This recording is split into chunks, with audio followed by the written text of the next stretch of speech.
अगर आप मार्च 2022 में कोई ऐसा लैपटॉप देखना चाहते हो जो कि प्रीमियम रेंज में आता हो 60 से 70 के बीच या 70 से 80 के बीच, तो ये वीडियो आपके लिए काफ़ी हेल्पफुल रहने वाली है। Hello guys, I am Vishal from Techzonical. अब शुरू करते हैं।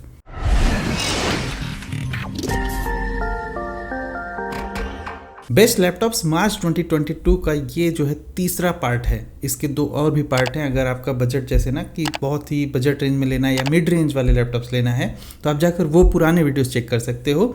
इस वीडियोस में थोड़ा प्रीमियम रेंज के लैपटॉप्स की हम बातें करने वाले हैं। वीडियो में आगे बढ़ने से पहले मैं आपको एक बात बताना चाहता हूँ कि आप जा सकते हो गूगल पे जाकर टाइप कर सकते हो मेरी वेबसाइट का नाम जो कि है टेक्जोनिकल।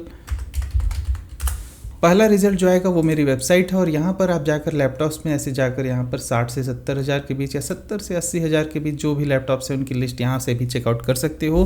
सारे लैपटॉप का लिंक वगैरह डिस्क्रिप्शन में भी दिया है, आप वहाँ से भी चेक कर सकते हो दोनों तरह से। सबसे पहले बात करते हैं 60 से 70 हज़ार के सेगमेंट की। इसमें मुझे काफ़ी इंटरेस्टिंग लैपटॉप लगे और मैंने इतना श्योरिटी लाने की कोशिश की है कि आपको कम से कम 16 GB रैम मिल जाए, क्योंकि ऑफकोर्स एक प्रीमियम प्राइस है तो इवन आज की डेट में 50 हज़ार के अंदर में भी 16 GB रैम मिल ही रहा है। तो फिर ऐसा हमें एक्सपेक्टेशन रखना चाहिए कि हम अगर 60 से 70 हज़ार रुपये का प्राइस दे रहे हैं तो वहाँ भी वो चीज़ मिले। सबसे पहला जो लैपटॉप मैं आपको बताना चाहूँगा वो है 67,490 का ऑलमोस्ट i5 11 का प्रोसेसर लगा हुआ है, 16 GB की रैम लगी हुई है, 512 GB की SSD और साथ में यहाँ पर फुल HD रेजोल्यूशन और IPS डिस्प्ले भी मिल जाता है।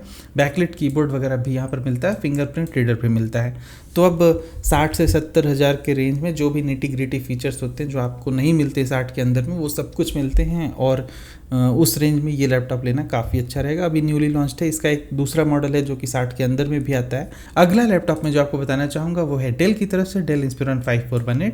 सेम टू सेम यहाँ पर i5 11 जनरेशन प्रोसेसर लगा है, 11300H, ये थोड़ा अच्छा प्रोसेसर होता है और साथ में यहाँ 16 GB की रैम लगी हुई है, 512 GB की SSD और बैकलिट कीबोर्ड, फिंगरप्रिंट रीडर, वो सब कुछ यहाँ मिल जाता है। ये लैपटॉप मेरे ख्याल से काफ़ी अच्छा रहेगा अगर आप खरीदते हो और इसकी बिल्ड क्वालिटी बहुत ही ज़्यादा अच्छी है डेल की तरफ से। बशर्ते यहाँ पर डिस्प्ले लगा है वाइड व्यूइंग एंगल वाला, वैसा IPS डिस्प्ले नहीं होता है, डेल ऐसे ही डिस्प्लेस लगाता है। 3200 MHz की रैम भी है, तो यहाँ पर एक फास्ट रैम भी लगी हुई है। अगला लैपटॉप में जो आपको बताना चाहूँगा वो है HP का पवेलियन एरो। ये थोड़ा कॉम्पैक्ट टाइप का लैपटॉप है। अगर आप ऐसे ज़्यादा ट्रेवल वगैरह करते हो, आपको 13 इंच का लैपटॉप खरीदना जो कि काफ़ी लाइट वेट होगा, तो ये लैपटॉप खरीदना बेस्ट रहेगा।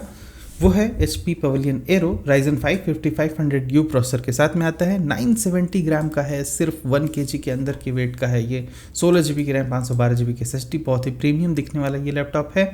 यहाँ भी आपको फिंगरप्रिंट रीडर मिल जाएगा, बैकलिट कीबोर्ड मिल जाएगा, सब कुछ सपोर्ट, 400 निट्स की ब्राइटनेस वाला IPS डिस्प्ले भी मिलता है यहाँ पर।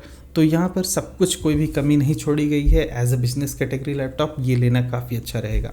अगला लैपटॉप में जो आपको बताना चाहूँगा MI नोटबुक अल्ट्रा, काफ़ी सही सा लैपटॉप है और 65,000 के प्राइस पॉइंट पे i5 11 जनरेशन के प्रोसेसर के साथ में ये आता है और 15 इंच का लैपटॉप है। प्लस यहाँ पर 3.2K रेजोल्यूशन डिस्प्ले मिलता है जो कि एक बेहतरीन सा रेजोल्यूशन है एक लैपटॉप के लिए। हाँ, MI बहुत ही लॉन्ग टर्म ड्यूरेबिलिटी में शायद अच्छी ना हो क्योंकि अभी ये नई है लैपटॉप कंपनीज में, कंपेयर टू HP और डेल ठीक ठाक सा ब्रांड रहेगा। हाँ, MI के सर्विस सेंटर थोड़े ज़्यादा हैं, तो मेरे ख्याल से MI का लैपटॉप अगर आप खरीदना ही चाहते हो तो खरीद सकते हो। सर्विस में आपको खास प्रॉब्लम्स नहीं मिलने वाली है, लेकिन लॉन्ग टर्म ड्यूरेशन के लिए HP और डेल से थोड़ा कंपैरिजन इसका मत ही करना तो ज़्यादा अच्छा रहेगा। लेकिन यहाँ पर जो वैल्यू मिल रही है ना वो काफ़ी सही है। आपको एक बेहतरीन सा डिस्प्ले मिलता है इस लैपटॉप में, इसलिए मैं इस लैपटॉप को इस लिस्ट में फिर से रख रहा हूँ। पिछले महीने भी मैंने इसे इंक्लूड किया था और इस महीने की लिस्ट में भी ये रहेगा। अगला लैपटॉप में जो आपको बताना चाहूँगा Lenovo का IdeaPad Slim 5 Pro, पिछले महीने ये भी था तो यहाँ पर कोई रिवीजन नहीं है। यहाँ पर i5 11 जनरेशन का प्रोसेसर मिलता है आपको, 14 इंच का डिस्प्ले है। यहाँ पे फुल HD नहीं है, यहाँ पर क्वाड HD है, तो थोड़ा ज़्यादा अच्छा रेजोल्यूशन आपको मिल रहा है यहाँ पर। साथ में 16 GB की रैम, 512 GB की SSD, बैकलिट कीबोर्ड वगैरह यहाँ पर मिल रहा है। फिंगरप्रिंट रीडर यहाँ पर नहीं दिया हुआ है तो वो बात आपको ध्यान में रखनी होगी और बाकी सब कुछ यहाँ पर बैलेंस्ड सा है, कुछ खास खराबी नहीं है इस लैपटॉप में भी, लेकिन ये Lenovo ब्रांड की तरफ से है। अब आप सोच सकते हो कि आपको डेल HP Lenovo में कौन सा लेना है। डेल और HP में जो है आपको फुल HD रेजोल्यूशन ही मिल रहा है, लेकिन ये Lenovo वाले में आपको क्वाड HD मिल रहा है, तो वो बात आपको ध्यान में रखनी होगी। अगला लैपटॉप में जो आपको बताना चाहूँगा एक फाइनल 70 हज़ार के सेगमेंट में Asus का VivoBook K15। अब ये लैपटॉप मैं हमेशा लिस्ट में रखता ही हूँ क्योंकि इसका डिस्प्ले बहुत स्टैंड आउट करता है। OLED डिस्प्ले है, बेहतरीन दिखता है, एंटी ग्लेयर नहीं है यहाँ पर, यहाँ पर ग्लॉसी फिनिश का डिस्प्ले है। जब मैंने इसे शोरूम में देखा था तो काफ़ी ही ज़्यादा अच्छा दिख रहा था। इसके कलर्स इतने पंची हैं जो कि इसे अलग से स्टैंड आउट कर देते हैं। तो ये लैपटॉप भी लेना काफ़ी सही रहेगा। ऑलमोस्ट 65,000 के प्राइस पॉइंट पे 16 GB की रैम 512 GB की SSD, इस वाले मॉडल की मैं बात कर रहा हूँ। इसके कुछ और भी वेरिएंट्स आते हैं लेकिन वहाँ पर प्राइस टू परफॉर्मेंस रेशियो मुझे सही नहीं लगता है। लेकिन 65,000 पे इसका प्राइस टू परफॉर्मेंस रेशियो मुझे सही लगता है। अब आपका एक क्वेश्चन हो सकता है कि मैंने गेमिंग लैपटॉप यहाँ पे इंक्लूड नहीं किया। ऑफ कोर्स ये जो सीरीज़ होती है इसमें मैं गेमिंग लैपटॉप्स को नहीं रखता हूँ। उसका एक रीज़न ये है कि इन जनरल गेमिंग एक बहुत ही पार्टिकुलर सेगमेंट हो जाता है, तो उसके लिए मैं अलग वीडियोस बनाता हूँ। लेकिन ये जो मंथली वीडियोस मैं अपडेट करता हूँ इसमें सिर्फ जनरल पर्पस, या फिर आप एज ए स्टूडेंट लेना चाहते हो, अकाउंटिंग के लिए लेना चाहते हो, बिजनेस के लिए लेना चाहते हो, जो इन जनरल ज़्यादातर पॉपुलेशन खरीदती है ऐसे लैपटॉप्स, मैं उनकी बात कर रहा हूँ यहाँ पर। तो गेमिंग सेंट्रिक लैपटॉप काफ़ी एक तो हैवी भी होते हैं और हो सकता है आपका पूरा पर्पस सॉल्व ना हो। लेकिन अगर आपको हैवी लैपटॉप से प्रॉब्लम नहीं है तो इस प्राइस पॉइंट में कोई भी गेमिंग लैपटॉप खरीदना ज़्यादा बेटर रहेगा, क्योंकि आपको डेडिकेटेड ग्राफिक्स वगैरह भी मिल जाएंगे उसमें। अब बात करते हैं 70 से 80 हज़ार के सेगमेंट में। यहाँ पे मैं सिर्फ इस बार टॉप 5 लैपटॉप ही बता रहा हूँ, क्योंकि और जो लैपटॉप्स मैंने देखे उतने अच्छे नहीं थे। अब मैंने अभी आपको बोला कि गेमिंग लैपटॉप्स आप नहीं खरीद सकते हो, लेकिन एक इंटरेस्टिंग फैक्ट मैं बताता हूँ। 80 हज़ार के सेगमेंट में एक ये लैपटॉप जो है ना, एसस का ROG Zephyrus G15, हालांकि ये गेमिंग लैपटॉप है लेकिन इसका वेट है सिर्फ 1.6 kg, जो कि इसको लाइट वेट कैटेगरी का लैपटॉप बना देता है। अब यहाँ पर आपको वो सब कुछ मिलता है जो एक लैपटॉप में होना चाहिए। Ryzen 7 5800H का प्रोसेसर, डेडिकेटेड ग्राफिक है 1650 4 GB का, 8 GB की रैम है, 512 GB की SSD है। इसके साथ में ही आप रैम को अपग्रेड करके 24 GB तक कर सकते हो, तो वो भी काफ़ी अच्छी बात है। अगला लैपटॉप में जो आपको बताना चाहूँगा वो है HP की तरफ से। इसका मॉडल नंबर यहाँ पर दिया हुआ है DB0084TX। पिछले कुछ वीडियोज़ में भी मैंने इसे बताया था। इसका प्राइस थोड़ा ज़्यादा ही हो गया था इन बिटवीन, ये 80 के अबव चला गया था बीच में, लेकिन अब फिर से इसका प्राइस ऑलमोस्ट क्लोज टू 75-76 है। तो उस केस में ये लैपटॉप लेना काफ़ी सही रहेगा। सिर्फ 1.4 kg का वेट है इसका। इसमें लगा हुआ है i5 11 जनरेशन का प्रोसेसर, साथ में 16 GB की रैम, 512 GB की SSD और NVIDIA का एक ग्राफिक कार्ड। तो अब ऐसे आप अगर 70 से 80 के बीच सेगमेंट में कोई भी लैपटॉप खरीद रहे हो तो मेक श्योर कि उसमें एक डेडिकेटेड ग्राफिक मिल जाए, ताकि आप उसमें कोई भी डेडिकेटेड ग्राफिक वाले काम कर सको। जैसे कि आपको मान लो एडोबी इलस्ट्रेटर या फिर थोड़ी बहुत वीडियो एडिटिंग वगैरह करनी है अच्छी खासी, तो उस केस में डेडिकेटेड ग्राफिक का होना बहुत ही ज़रूरी है। अब इनकेस अगर आप कैटिया वगैरह यूज़ करते हो, ऐसे मैकेनिकल इंजीनियरिंग के स्टूडेंट वगैरह हो, तो उस केस में भी डेडिकेटेड ग्राफिक होना एक मैंडेटरी रिक्वायरमेंट है।